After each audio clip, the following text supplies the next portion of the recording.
గోదాదేవి గురించి అలాగే ధనుర్మాస విశిష్టత గురించి తెలియచేయండి. చాలా వైభవంగా జరుగుతాయి ధనుర్మాసం అంతా కూడా. ప్రత్యేకించి వైష్ణవ ఆలయాలన్నీ కూడా పండగలా ఉంటుందన్నమాట. ఆ వాతావరణం అంతా, ఆ మాసం అంతా చాలా ప్రత్యేకమైన పూజలు జరుగుతూ ఉంటాయి కదా. విశిష్టత మాకు తెలియచేస్తారా?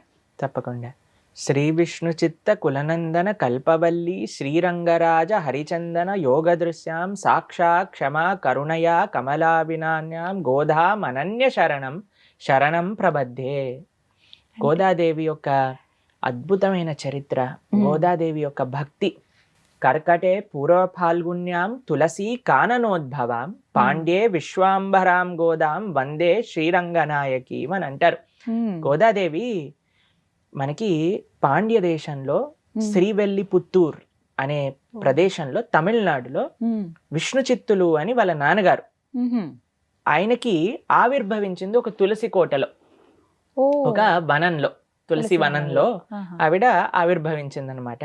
అయితే ఆయన ప్రొద్దున పూట వెళ్ళేసరికి ఈ చిన్ని పాప అక్కడ దొరికిపోయింది. ఎలా అయితే సీతమ్మ తల్లిని పెంచారో అలా విష్ణు చిత్తులు కూడా గోదాదేవిని పెంచుకున్నారనమాట.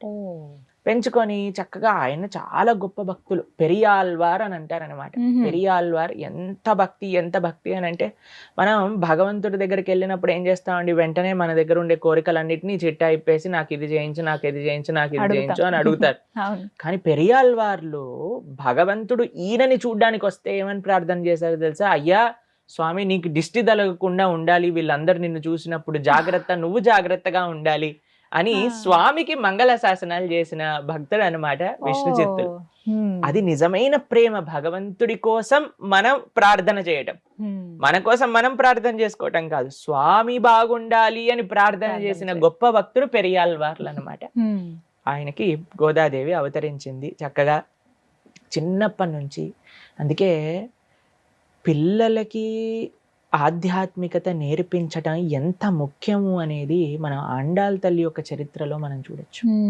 చిన్నప్పటి నుంచి విష్ణు చిత్తులు కృష్ణుడి గురించి చెప్పడం, కృష్ణుడి యొక్క లీలల గురించి చెప్పడం, చిన్న చిన్న సేవలు, పూలమాల ఎలా కట్టడం, అవన్నీ గోదాదేవికి చిన్నప్పటి నుంచి నేర్పించారు. నేర్పించేసరికి అమితమైన ప్రేమ గోదాదేవికి కృష్ణుడి పట్ల కలిగింది. నేను కృష్ణుడినే పెళ్లి చేసుకుంటా అనింది. అప్పుడు మరి ఏం చెయ్యాలి అని అంటే, ఒక వ్రతం చేద్దాం, చక్కగా అందరం కలిసి చేసుకుందాం వ్రతం, చక్కగా భగవంతుడి యొక్క ప్రసన్నత కోసం ఈ వ్రతం చేస్తే భగవంతుడు లభిస్తారు అని మీరు ఇందాక అన్నారు కదా. ధనుర్మాస వ్రతము అని అంటారు, తిరుప్పావై వ్రతం అని కూడా మనం పిలుచుకుంటారనమాట. 30 రోజులు 30 పాసురాలు అనుసంధానం చేస్తూ ఉంటారనమాట. అవి తమిళంలో ఉంటాయి. ఎంత మంచిగా గోదాదేవి వ్రతం చేసింది అని అంటే, కృష్ణుణ్ణి పొందటం సులభమైన విషయమే అండి, పెద్ద కఠినమైన విషయం కాదు. కేవలం ఆ సున్నితమైన ప్రేమ, ఆ మనస్సు, స్వచ్ఛమైన భావన భగవంతుడి పట్ల మనకు ఉండాలి. దాంట్లో కొన్ని మెయిన్ ప్రిన్సిపల్స్ ఉన్నాయండి.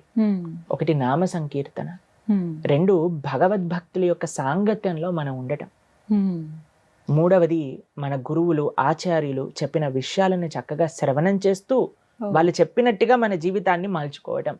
ఇవన్నీ కూడా శాస్త్ర సిద్ధాంత సారాంశాన్ని మొత్తం ఆండాళ్ తల్లి 30 పాటలలో పెట్టేసింది.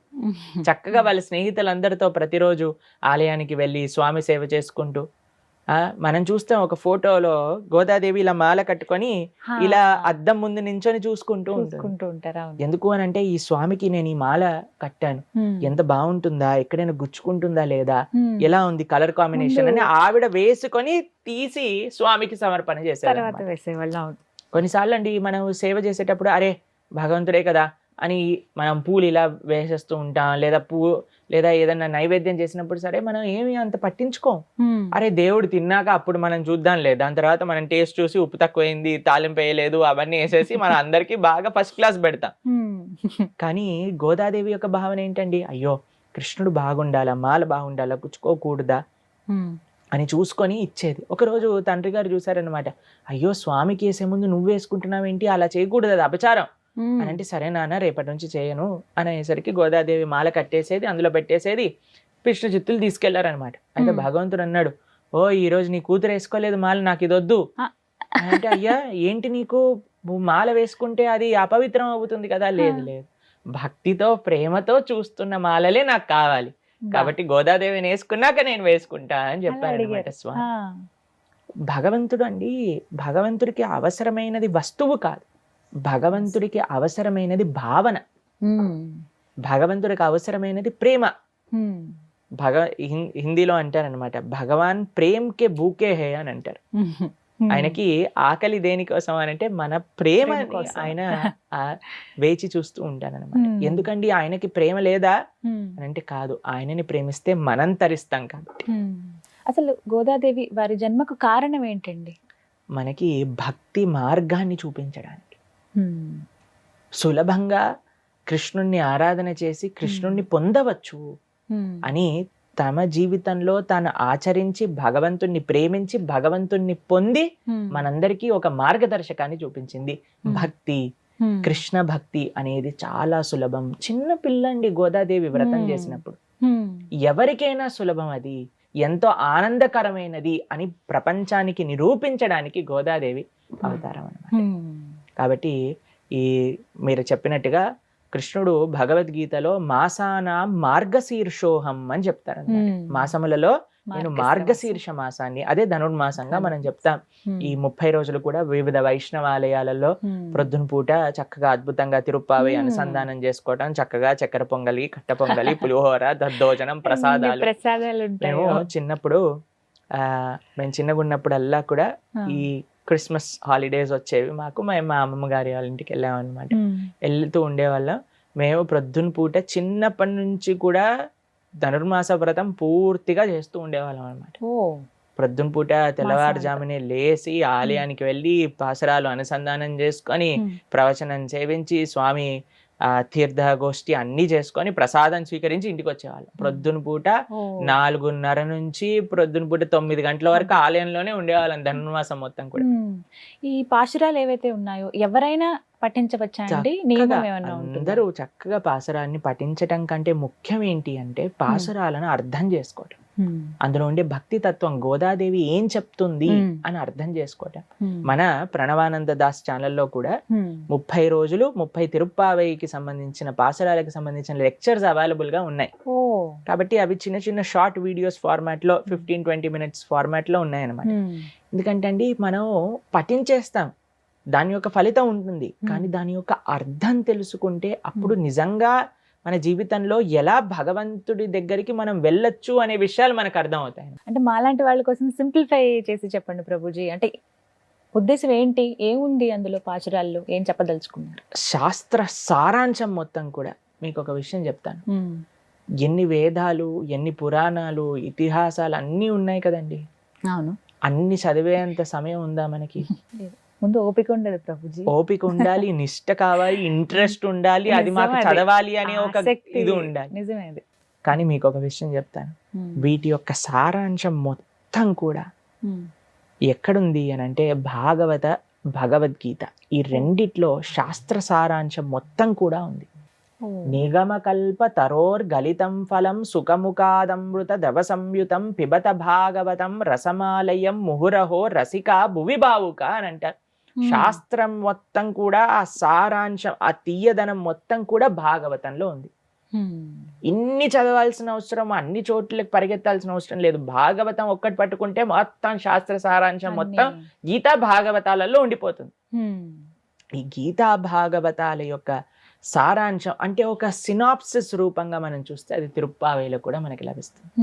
ఏంటి తిరుప్పావై చెప్పేది అని అంటే భగవన్నామ వైభవం, 2 భగవద్భక్తి వైభవం, భాగవతుల యొక్క వైభవం. భాగవతులు అంటే భగవద్భక్తులు, వాళ్ళ యొక్క వైభవం. ఇవే అండి, ఈ 3ని మనం పట్టుకుంటే భగవంతుని చేరుకున్నట్టే.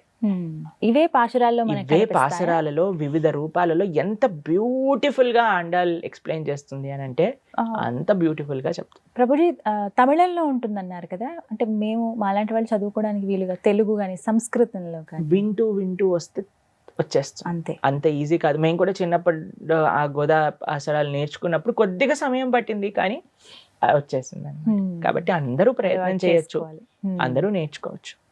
నాకు ఒకసారి ఒకరితో మాట్లాడుతున్నాం అనమాట. ఓ నేను డాన్స్కి వెళ్తున్నాను ప్రభుజీ అని చెప్పారనమాట. అయితే ఏం డాన్స్కి వెళ్తున్నావు నువ్వు అని అంటే ఏదో జుంబా అని ఏదో చెప్పారనమాట. అదే నన్ను ఇదేంటబ్బా నేను ఎప్పుడు వినలేదు, ఇదే వెస్ట్రన్ డాన్స్ ఫార్మ్ ప్రభుజీ అని అంటే ఈజీ అయినా లేదు ప్రభుజీ కొద్దిగా కష్టపడాలి కానీ వచ్చేస్తుంది అని చెప్పారనమాట. అప్పుడు నేను అనుకున్నా ఒకళ్ళు ఒక డాన్స్ నేర్చుకోవడానికి ఒక వెస్ట్రన్ కల్చర్కి సంబంధించిన దానికి ప్రయత్నించి నేర్చుకొని చేస్తున్నారే, అలాంటప్పుడు మనం భగవంతుడికి సంబంధించిన ఏ భాషలో ఉంటే ఏముందండి, తమిళంలో ఉన్నా, వ్రజ భాషలో ఉన్నా, బెంగాలీలో ఉన్నా, ఒడియాలో ఉన్నా నేర్చుకోదగింది. ఎందుకంటే మనం స్వామి ప్రేమికులం కాబట్టి. మనకు ఆసక్తి ఉంటే ఖచ్చితంగా తప్పకుండా నేర్చుకుంటారు. ఆ సంకల్పం అనేది ఉండాలి. కాబట్టి ఈ తిరుప్పావై ధనుర్మాస వ్రతం అనేది చాలా అద్భుతమైన విషయం.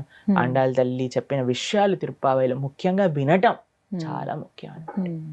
ఏ సమయంలోనైనా ఇలా మేము ఆడియో పెట్టుకుని వినొచ్చు, తప్పకుండా వినొచ్చు. ఈ ధనుర్మాసంలో చక్కగా మనం భగవంతుడి యొక్క ఆరాధన విశేషంగా చక్కటి నియమాలను పాటిస్తూ మంచిగా స్వామి దగ్గరికి వెళ్ళే మాసాలు ఈ కార్తీక మాసం, ఇటు ధనుర్మాసం, ఈ రెండు కూడా కృష్ణుడికి ఎంతో ప్రీతికరమైనవి అన్నమాట. ఈ రెండు మాసాలు కూడా మనం చాలా బ్రహ్మాండంగా కాన్షియస్ గా ఉంటే ఇయర్ అంతా కూడా ఆ కాన్షియస్నెస్ మనకి ముందుకెళ్ళడానికి యూస్ఫుల్ గా ఉంటుంది. న్యూ ఇయర్ లాంటి డిస్ట్రాక్షన్స్ మనం పక్కన పెట్టి మనం ధనుర్మాసం పైన ఫోకస్ చేస్తే అప్పుడు ఖచ్చితంగా బాగుంటుంది అంటారు.